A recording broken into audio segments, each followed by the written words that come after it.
Halo teman-teman Saling Sapa, podcast Saling Sapa Jalan-Jalan, satu-satunya podcast naik angkot di Indonesia. Tayangan aneka info menarik di YouTube channel Taufik Sagwanto. Like, share, and subscribe.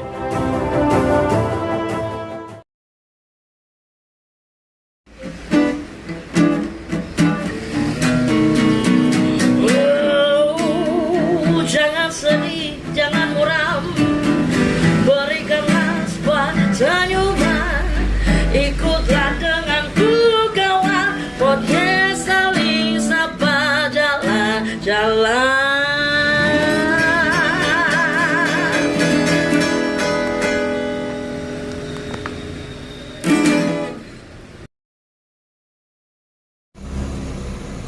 Halo teman-teman, podcast Saling Sapa Jalan-Jalan, edisi podcast naik angkot.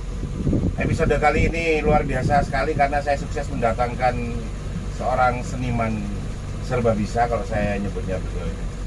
Langsung saja kita sapa the one and only di Mr. Johnny Kirman. Tepuk tangan. Wah. Lagi datangkan beliau ini butuh sajen banyak ini ya. Jadi saya melihat sosok Mr. Kirman itu pertama ganteng, terus apa ya, istilahnya kalau jalan ini wong lawas itu apa ya? Friendly. Ya itu buat aku wongnya nih good looking dan nyenengkan. Saya pertama kali bertemu itu beliau pas masak, ladeni, kok masakannya enak, kira ini seniman. Ternyata beliau ini ya Kak diurut seniman lukis iya, seniman perupa iya, sastra iya, nari iso nggak? Nggak iso. Untuk nggak iso nari beliau. Iso nari kayaknya di seneni. Ya benar. Seraka. Ya seraka, jangan. Tapi saya pengen narik jauh ya. Pertama kali sampean itu tertarik ke dunia art. Yang ditertarik pertama itu apa? Sebenarnya dunia art ini mungkin karena latar belakang orang tua juga. Almarhum ayah saya itu seorang jurnalis. Oh, wartawan ya? Iya, beliau wartawan juga koran, TV, video, Koran. TV, radio, koran. Zamannya Jepang ini. wartawan tahun Perang Dunia Kedua ya. Bisa dibilang gitu ya. Itu masih masa penjajahan. Almarhum itu juga didikan bukan didikan Belanda tapi didikan Inggris. Oh, lebih ini lebih manner lagi dari Belanda. Lebih saklek ya. Cuman lebih nyeni. Kalau Belanda kan nggak terlalu nyeni, malah Lebih art ya. lebih art. Ya karena semi kayak Prancis gitu ya, orang-orang Inggris itu apapun ada mannernya gitu. Nah dari situ berawal akhirnya sentuhan seni masuk di situ. Iya, seni itu masuk ya, jadi genetikanya. Gen seninya ya. Seninya itu dari kecil juga udah suka gambar. Sesimpel itu ya. Jadi dulu masa-masa kecil itu suka lihat majalah bubu ya, bubu. Sama sih aku juga Bobo, Donald, Buntung. Nah itu gambar itu bubu. Oke. Pertama gambar dulu malah ya. Gambar dulu. Oke. Gambar terus setelah lepas SMA itu cita-citanya pengen masuk ISI Jogja. Oh langsung punya cita-cita langsung masuk isi. Pengen masuk Jogja itu cita-cita yang Langsung berarti pengen langsung geluti secara intelektual seni gitu ya. betul. Tapi gak keturutan gak jamin. Orang tua itu selalu gitu ya. Apa yang kita jadi passionnya anak itu nggak semua orang tua itu support lo ya. Bukan nggak support, waktu itu kan memang kondisi ekonomi juga nggak mungkin pertama. Oke. Karena dia dianggap saat itu seniman itu nggak jelas ya. Nggak juga sih sebenarnya. Sebenarnya gimana? Ya faktor ekonomi pertama. Faktor ekonomi kan saya kan besarkan di Jakarta. Di Jakarta itu ya kondisi ekonomi yang sulit yang kita harus berjuang. Terus harus pindah-pindah. Nah jadi isi itu sebenarnya hanya sebuah mimpi yang indah gitu loh. Mimpi indah. tapi pada suatu waktu almarhum itu kepengen dia wis bisa menyekolahkan anaknya, ya saya didaftarkan dia arsitek karena memang pikirannya orang-orang perang dunia itu yang namanya pekerjaan yang gampang untuk nyari uang itu ya kalau nggak dokter, insinyur, nah gitu kan, terus ahli hukum. 3 itu sih zaman itu. Kalau sekarang kan anak kecil tanyain cita-citanya apa, jadi YouTuber. Zaman kan berubah ya. Akhirnya saat itu langsung nerima apa shock dulu gitu? Nerima sih, karena apapun saya berpikir pengaruh almarhum ayah itu sangat kuat, karena salah satunya karena yaitu genetikanya dari almarhum itu kan mengalir ya. Jadi saya pikir ya arsitek juga menggambar juga itu, mengalir kepingan. Esensinya menggambar juga ya secara simpel. Terus tadi diceritain arsitek era-era itu ya diajarin anatomi ya, bener-bener anatomi ya. Betul. Mulai anatomi badan orang, hewan, sampai ya bangunan. Betul. Iya. Nah, sekarang mungkin semua udah diganti dengan aplikasi. Betul. Bahkan saya masih punya bukunya itu. Masih ada 2 kalau salah. Ketiga itu buku arsitektur yang kita belajar harus dari manual, gambar di atas miliblok gitu. Ya sekarang arsitek sekarang nggak pakai itu kali ya? Nggak pakai. Udah nggak punya, arsitek sekarang sudah nggak punya mejanya arsitek yang udah nggak ada. Iya. Zaman ya berubah ya. Tapi yang sampai dapat dengan belajar arsitek secara aku bilang manual sih ya. Masih zaman era-era analog gitu. Betul. Itu setelah berjalannya waktu ternyata ada kelebihannya loh analog itu. Itu kelebihannya apa sih menurut sampean? Ya kita dilatih skill tangan gitu. Jadi kalau saya melihat begini, hari ini kalau tergantungan dengan IT ya, dengan misalnya laptop itu kan, dengan konsep AutoCAD-nya. Nah, kalau mati lampu, apakah mereka juga manual tuh masih bisa mampu? Nah, kalau kita kan kalau beliau mati lampu pun tetap jalan. Ya anak sekarang ya nunggu lampu hidup gitu. Iya. Itu saya punya mistarnya penggaris segitiga. Lengkap busur. Penggaris yang kayak itu blimbing. Oh iya. Skala. Oh iya itu tuh anak sekarang nggak tahu itu kali. Kurang paham tuh. Iya kan. Arsitek sekarang kurang paham itu bisa jadi. Nah, itu sih. Terus kemudian menyukai sesuatu yang sifatnya mungkin lebih rupa ya. Kerupa itu kapan? Buat patung umur berapa? Patung apa, inget gak sih? Nah itu karena masa-masa sulit itu, saya juga waktu sekolah itu masa itu harus kerja juga.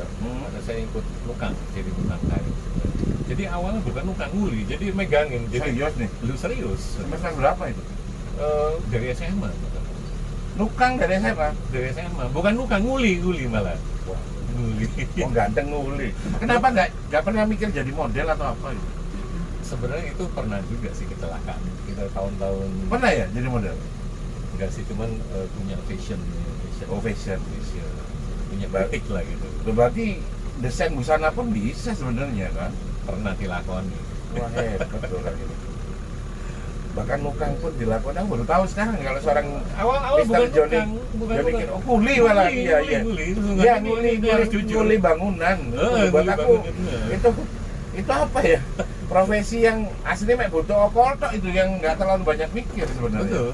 Iya, tapi waktu ngerja kan kita kondisi ekonomi yang sulit itu ya sebenarnya dalam hati nangis, tapi dilakonin sambil belajar. Tapi sekarang begitu itu dilalui kan senyum-senyum aja kan ngomongnya. Ya jadi itu juga inspirasi buat teman-teman bahwa apa yang di masa lalu tuh buat kita nangis. Sebenarnya kalau kita review lagi sekarang itu ceritanya sambil senyum-senyum aja. Itu kan. Itu yang membuat kita jadi struggle. Yang punya kita kekuatan menatap sekarang. Nggak pengecut menghadapi masa depan. Betul sekali. Wah itu keren itu. Seorang Johnny Kirman ini cerita sama saya bahwa seniman itu talking about art itu sudah beyond in every expectation. Jadi melebihi spiritual, melebihi logika. Spiritual. Iya. Jadi kesadaran spiritual yang Anda bangun adalah terus belajar, nggak ada kata berhenti. Sampai sekarang pun masih belajar. Keren. Lukisan yang bagus tuh menurut sampean yang gimana tuh? Nah itu bagus itu ya apa ya? Seorang seniman, praktisi seniman yang tanya. Kalau buat aku bagus, pokoknya warnanya matching ya bagus. Karena aku orang awam kan. Jadi saya Buat seorang praktisi. ya, konsep saya begini, ketika masuk dalam satu berkarya itu ya, bukan bicara bagus, tapi itu bicara pertama komposisi. Komposisi Nah. kalau seni rupa itu lukis, itu komposisi kan kita dibatasi sebenarnya oleh satu kanvas yang Oleh ada batas frame gitu kan. Yes. Tapi pemikiran kita itu yang tidak dibatasi. Jadi kita Keren, bebas tapi dibatasi juga. Kata-katanya keren. Jadi sebenarnya seni itu tadi ya. Yang nggak dibatasi itu isi kepala kita gitu. Betul. Sama sekali. rasa kita gitu. Betul. Tapi kanvasnya ya tetap itu. Terbatas. Terbatas. Jadi bisa dibilang ada keterbatasan lain setelah kita merasa merdeka atau ketika kita terbebas sebenarnya ada belenggu lain ya. Ya karena manusia hidup kan sebenarnya manusia kan hidup dalam ruang dan waktu. Nah kita bicara spiritual. Nah seni pun kita dibatasi. Ketika pemikiran kita yang bebas tapi kita dibatasi oleh satu media. Ya kan? Nah, hidup manusia juga kan kita terbatasi oleh umur. Iya, betul. Terus berjalan. Keren. Bisa cari cari persamaannya keren. Terus kemudian, oh ya aku belum terjawab tadi ya yang pertama kali buat patung apa? Ya, nah awal itu saya nukang, banyak melihat gitu kan. Makanya ngaduk semen pinter ya. Iya, terus termasuk ini, semen kan hari ini kan kita boyonya ini kan Kalah boyok ya. Oke. Enggak, tapi kan skill nggak hilang dong. Iya, skill nggak hilang, boyok aja ya masalahnya sekarang ya. Nah, terus nukang itu juga kan. Ya termasuk apa namanya? Sebenarnya balik lagi sih tadi itu apa namanya seni yang mulai dari gambar, rupa, terus yang ketiga tuh aku lupa belum nanya gitu, sastra. Nah, sastra juga Kecintaan pada sastra. Ya, Soalnya temanku pelukis, nggak seneng di sastra. ya karena almarhum mungkin karena ya itu faktor genetik ya, almarhum bapak itu Oh kan iya, asal dia- apapun yang indah nyangkut. dan dia nulis banyak tulisannya diwariskan itu.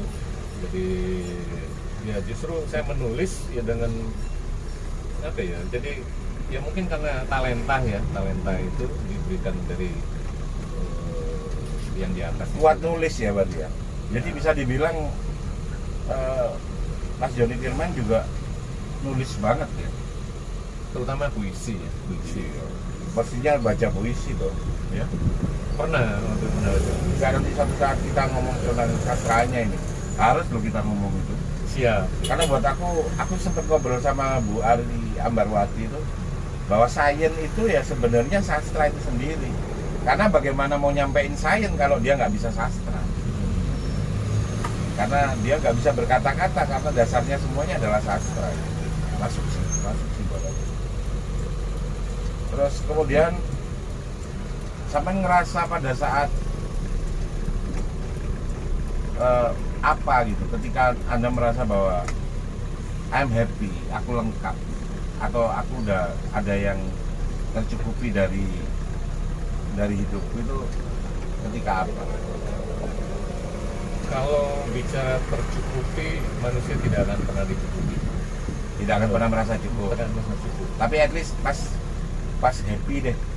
Nah happy itu begini, kadang kita punya banyak uang juga belum tentu bisa happy. Tahu aku.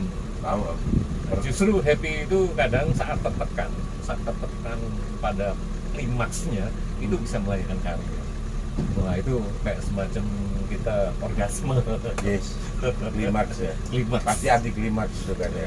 Klimaks itu. Iya. Nah itu menghasilkan bisa nulis puisi yang begitu. Jadi memang pada saat kita keadaan emang tertekan ya sebenarnya ya, ditekan keadaan kenyataan keadaan itu malah sebenarnya sebaik-baiknya momen saat kita bisa menghasilkan karya yang bagus malah. Mungkin nggak semua ya. Ini konteksnya bicara personal. Ya, pribadi personal, saya. oke. Ya, Tapi mungkin aku juga bisa. gitu sih. Gitu ya. Aku kalau tertekan sama kepentingan apa? Sama kepentingan orang lain mungkin, atau kepentingan diriku apa, tertekan dan harus, kalau enggak bahaya gitu, pasti akan melakukan sebuah pengambilan keputusan yang kalau di saat kondisi nyaman nggak akan keluar itu, nggak Iya. akan muncul sih. Betul. Terus aku pengen nanya tadi, sama-sama pelukis aku tuh punya inovasi. Inovasinya apa? Maksudnya Tadi itu kalau orang kan, kalau you nggak punya uang ya jangan beli lukisanku. Tapi seorang Joni Kirman nggak gitu. oh iya. Ya ini menarik. Nah. Iya, iya. Itu juga proses melalui satu proses pembelajaran tentang hidup ini. Bahwa kadang itu lukis itu kan bicara rasa ya, Rasa. rasa. Dan orang Jawa mestinya lebih tahu loh soal itu. Nah, sebuah karya lukis menurut aku tuh nggak selalu harus dinilai dengan uang gitu. Maksudnya uang dalam tanda kutip gitu. Kadang kalau memang kita sudah merasa cocok gitu ya wes aku punya duit segini, misalnya aku ketemu yang kolektor itu kan, ya wes rapopo ini. Padahal lukisan ini lukisan yang diseneng itu nggak tak jual gitu, aslinya gitu. Ya. Karena tak pikir ini aku kenal orangnya, Dan orangnya baik. orangnya baik ya kan, terus dia sangat mengapresiasi seni, ya kan. Ya wes ini, sampean saiki wis punya duit piro gitu kan, punya duit berapa gitu kan. Ya wis aku punya duit segini, ya wis sisa gini, ini duit lukisan yang betul, ini sampean bayar dulu, sisa yang cicil. Beliau sampai lukisan beliau tuh kadang bisa dikredit. itu. Tapi tidak berhubungan, bukan itu yang Bukan itu poinnya, bukan tapi itu. keren aja, cara menjualnya keren aja gitu loh. Dan itu bisa jadi nggak semua pelukis gitu. Ya beliau ini tapi cerdas. Nah, ini ngomong-ngomong soal beberapa karya lukis beliau tuh bahkan sampai ceritain sih. Ya nanti kita akan sempatkan mampir ke tempatnya di mana lukisan atau hasil karya beliau, rupa dan lukis ya, ada di sebuah tempat. Kita nanti akan mampir ke situ, kita akan review. Siap. Tapi ceritain dulu, Nah, itu karena gara-gara beliau nih gini, gara-gara itu karya laku, beliau sampai punya studio akhirnya, kan gitu ya. Beli studio, ini bener-bener selain pelukis buat aku ya bisnismen juga. Karena apa? Bener-bener beliau itu membeli studionya beliau itu dengan karya lukisnya gitu. Itu buat aku luar biasa. Ceritain awalnya gimana? Nah, ceritanya sebenarnya cukup panjang, tapi mungkin disingkat ya sebenarnya. Ini buat pemirsanya ini juga ya. Betul. Jadi ketika pertama saya masuk ke Malang, saya tuh nggak kenal dengan para seniman dan budayawan di Malang. Jadi masuk Malang itu Nggak kenal siapa-siapa pastinya. nggak tahu siapa. Kemudian istri memang orang sini, orang Malang. Oh, Istri orang sini. Nah, terus masuk itu belusukan, naik sepeda motor, terus sampai ke Dampi kemana. Pokoknya dari ini kenal si A, lalu ini ada si ini, si B, ya kan. Bersambung. Gitu kan. Jadi mungkin kalau dibilang sebagai seorang seniman, mungkin dengan asli orang Malang, mungkin saya lebih banyak punya data-data Para praktisi seni. praktisi seni gitu kan. Karena kebiasaan belusukan tadi. Dan itu Betul. Nah, itu juga bagian daripada proses berkarya. Betul. Dan itu Dan itu bagian proses literasi juga betul, sebenarnya. betul sekali. Jadi nggak hanya sekedar tahu, tapi mendalami. Keren itu. Nah, Terus? dari itu terus bagaimana saya harus eksistensi seorang seniman masuk yang notabene saya bukan asli orang sini, tapi istri saya asli sini gitu kan. Betul. Lalu saya bikin pameran pameran itu Belum orang kenal siapa-siapa. Iya. Terus. Nah, pameran sendiri itu persiapan itu 2 tahun. Dan Untuk pameran itu. untuk pameran. Tunggal ya? Enggak, kelompok. Oh, kelompok. Oke. Dan Terus? itu pamerannya menghadirkan beberapa senior dan seniman-seniman yang ternama di Indonesia. Dan itu kira-kira 9 tahun yang lalu. Baru dong. Ini masih baru ya. Terus? Itu diadakan di kampus Macung waktu itu. Baru-barunya Macung ya? Terus masih itu, nah, kan Johnny Kirman ini sopo ya kan? Sopo ada Sopo ya Johnny kan? Kirman ini. Jenengnya apa? Saya pelukis dari Mars, Pak. Bukan dari bumi. Bukan, ini binatang jenis binatang sopo, demit, Spesies apa gitu ya? spesies apa? Iya. Demit atau binatang ubur-ubur gitu Iya, kan? betul. Tapi kok ono ya bisa pameran Di Malang. di Malang, dan itu menghadirkan teman-teman yang senior gitu kan, seperti misalnya contohnya Mas Ubu, Rawan Nasirun, Yo. Madetoris Mahendra. Ya. Dan itu sukses itu ternyata sukses. Artinya sukses secara publikasi, walaupun dengan kekurangan pasti ada Ya, kekurangan. pasti ada lah. Tapi publikasi itu akhirnya Dapat. Johnny Kirman. Dari sana seorang Johnny Kirman dikenal di Malang. Betul. Terus? Nah dari itu terus ada ya banyak yang hadir kan, tapi waktu itu prosesnya orang nggak tahu bahwa saya itu ibarat itu habis-habisan bertarung gitu kan, baik itu materi, Benar. pikiran Untuk gitu. itu, untuk bisa ikut pameran itu Betul. Nah setelah itu kan temen lukisannya yang laku. Saya setelah itu malah nggak dapet apa-apa ya kan. Ya merenung lah ya kan, duitnya habis, energi habis, ya diam aja gitu kan. Nah tapi ternyata Ada sesuatu di balik itu. di balik itu. Yes. Dan itu by proses, jadi bukan sesuatu yang instan. Hmm. Nah, ternyata setelah proses itu setahun lebih lah kemudian, nah itu yang hadir kolektor itu dia membangun sebuah guest house di mana dia Konsepnya ini klasik ya. klasik ya kan, terus dia juga senang seni. Ngerti seni. Ya Yes. kan? Ngerti seni. Lalu temen yang waktu arsiteknya itu minta, waduh ini kalau untuk sentuhan seni gimana?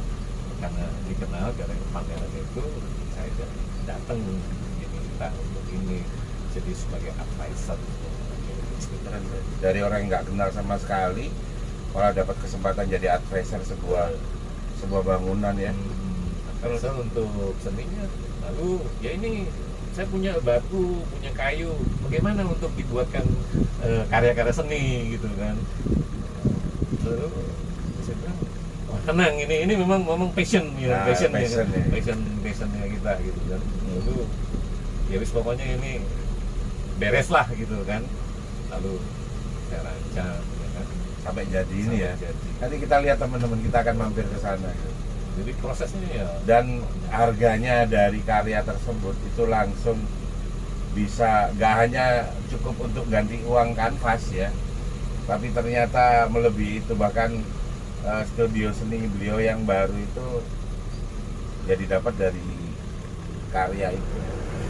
ya bisa membangun tadi kan itu rumah yang sederhana ya, lah, gitu kan. jadi ya itu luar biasa buat saya. Itu saya merinding dengan itu, bahwa yang tadinya ekspektasinya nggak setinggi itu malah dikasih lebih ya. Betul. Sama Tuhan ya. Betul. Ya itu luar biasa.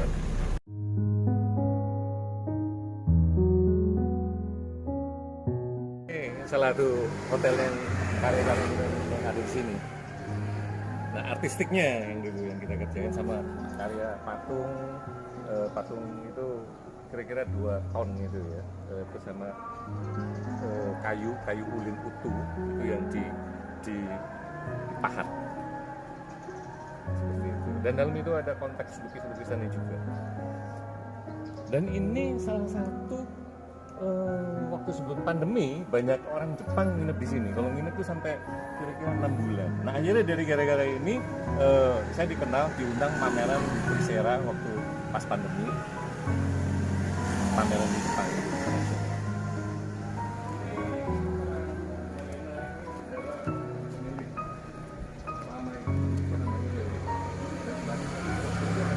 jalan. Batu itu awalnya di mana? Ditaruh di jalan itu di Congkil 20 kan ada. Jadi batu itu di situ Di pinggir jalan. Jadi ini kerja di pinggir jalan. sambil panas-panas.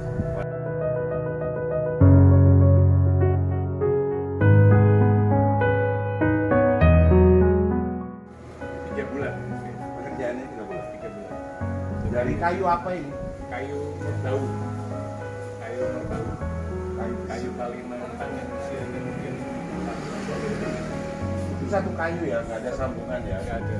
Yang ini ada sambungan karena kan kayunya lebarnya hanya 15 cm. Enggak, yang sebelah nanti bisa dilihat. Kalau ini utuh semua, nggak ada sambungan. Ini semua hewan buas. Semua hewan buas. Ya ini sebenarnya ada cerita. Ceritanya kalau Oh, ini cerita tentang Nabi Daniel yang di Gua Singa. yang oleh raja mana itu dimasukin seperti dia tidak dimakan oleh Ya. binatang. Orang suci soalnya. Coba kita ya.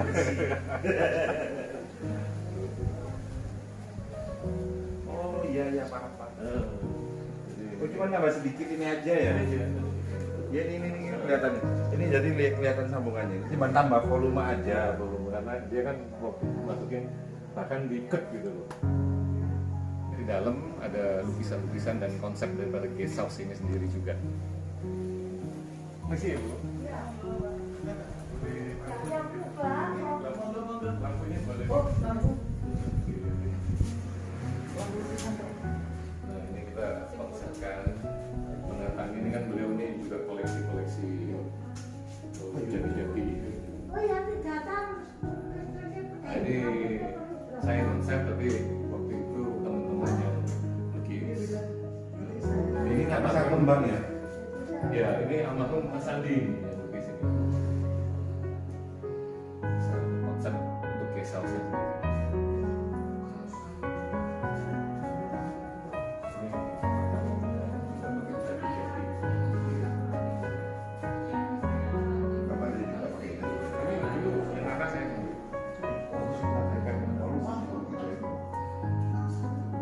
Nah ini salah satu karya lukisan. Jelasin.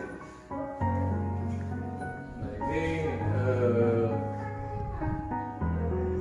inspirasinya itu dari salah satunya itu adalah dari bunga yang kalau di Malang ini ada bunga lidah macan Kecil banget. kecil. Oh, yang biasa diabaikan. Diabaikan, diangkat ke sini. Dan ini yang mempunyai ini nggak boleh ini koleksi personal. Nah ini cuman yang lain teman-teman ini boleh. Ini teman ini Mas Iko yang ini dia yang kerja. Nah ini yang lain boleh kalau boleh yang lukis. Rumahnya di Kepanjang. Areh Malang juga yang lukis. Jadi sebenarnya dulu banyak lukisan yang sebagian udah dijual. Ya. Nah ini menjadi brand daripada itemnya guest house Helena ini. Nah ini juga salah satu karya yang dilukis oleh Iko juga. Guest house-nya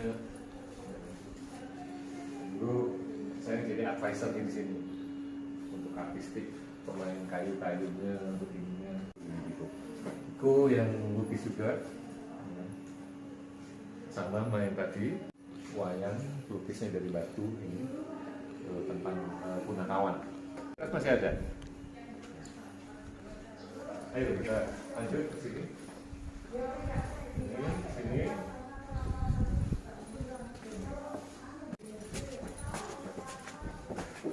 Mereka kalau ingin bernostalgia. Apa? Memang desainnya kayak peranakan gitu ya?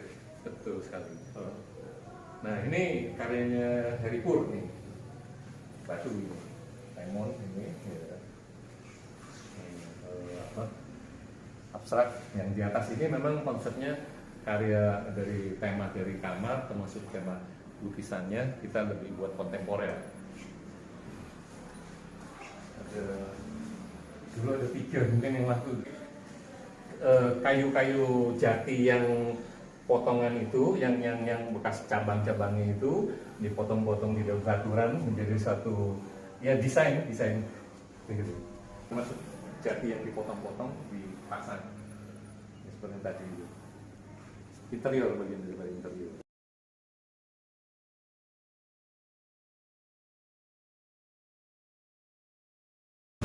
Dan ini sumber inspirasi yang luar biasa dari seorang Mr. John Kirman, seorang seniman yang baru 9 tahun yang lalu datang ke Malang, tapi sudah buat saya sudah memiliki karya yang luar biasa. Tapi saya masuk Malang bukan 9 tahun yang lalu.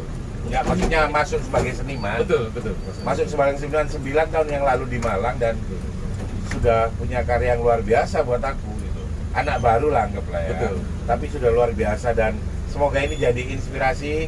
Sampai ketemu lagi di episode mendatang.